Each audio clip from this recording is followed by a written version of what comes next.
My name is David Richardson, and I am the CEO of Global Universal Television Services, trading as GUTS, or better known by its website, populationcrisis.org.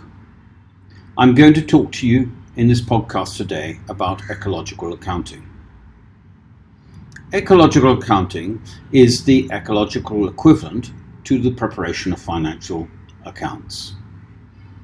In 1993, I wrote a paper entitled The Optimum Population of the United Kingdom.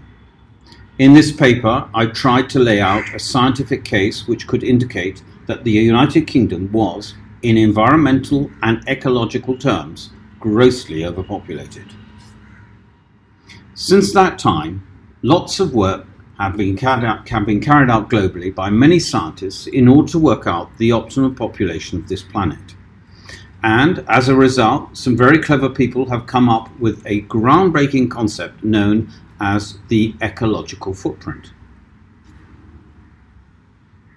The ecological footprint is defined as the measure of land and water which we need in order to produce the resources we use, i.e. things like food, timber, land for settlement, seafood, and also the measure of land required to absorb our waste, including the carbon dioxide we generate. The total ecological footprint for the globe is represented pictorially here with this globe. The ecological footprint measurement is a leading metric used for measuring human impact on this planet, and it can be used widely in the comparability of country to country and even down to person. Where records are available, these scientists have worked out an average ecological footprint for every country in the world. In many cases, managed to backdate this information to 1960. In turn, these scientists have also worked out every country's annual biocapacity. This is the opposite to ecological footprint. Biocapacity is defined as the amount of biological productive area, such as forest, fishing ground, crop, and grazing area, that are available to provide the resources we use and to absorb our waste. The biocapacity of the globe is represented pictorially with this globe. Both biocapacity and ecological footprint are both expressed in units of global hectares per person per year. Now comes the clever bit. These scientists can now quantify the difference between biocapacity, what the Earth can produce for us, and ecological footprint, what parts of the Earth production that we consume, on a country-by-country basis for every country in the globe. If a country can produce more than its ecological footprint, then this country is said to have a biocapacity reserve. This is synonymous to a company making a profit in that year and placing this profit into its reserves. This is shown pictorially here with the scales where the Earth produces more stuff than we consume. If, on the other hand, the ecological footprint of that country is greater than its biocapacity to produce all the things that we humans need in that country, then that country is said to be in biocapacity deficit, i.e. synonymous to making a financial loss. This is shown pictorially here with the scales where the Earth consumes more than it can produce. In the following world map, I have plotted the biocapacity reserves / deficits since records began in 1960 up to 2015.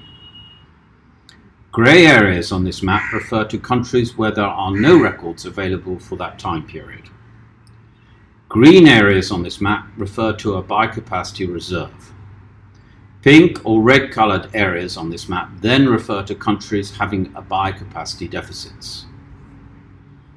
Note how large swathes of this map turned from green in 1960, when the global population was only 3 billion, through to pink and red as the global population increases to 7.5 billion in 2015. By plotting the changes of biocapacity reserve / deficit against the increase in global population over time, it is easy to see why so many of us think that the world has become overpopulated. In this graph, biocapacity and ecological footprint for the whole planet are plotted from 1961 to 2016 on the same graph. This graph shows us the shocking truth that the world moved into biocapacity deficit, i.e. it has been living beyond its means since the early 1970s, when global population was 3.7 billion. The Global Footprint Network now believe that as from 2016, 86% of the world's population lives in a country with an ecological deficit. There are in total 12 billion equivalent productive hectare units of earth available to support us all on this earth. As from 2016, the Global Footprint Network calculated that the average ecological footprint worldwide is 2.8 global hectares per person, GHA, compared to 1.6 global hectares per person of available biocapacity. That is to say that on average we are living 75% beyond our means. It is not easy for us to cut our carbon emissions when we are trying to maintain our standard of living, or a developing countries desperately trying to escape poverty. However, it is possible for this planet to steadily cut its global populations, hence its total ecological footprint, over time. Population Crisis believes that the scientific work carried out on ecological footprint and biocapacity is strong evidence to support the statement that this globe should halve its current population if it is to live sustainably without damaging its ecosystem. Population Crisis thinks that this planet is overpopulated. What do you think?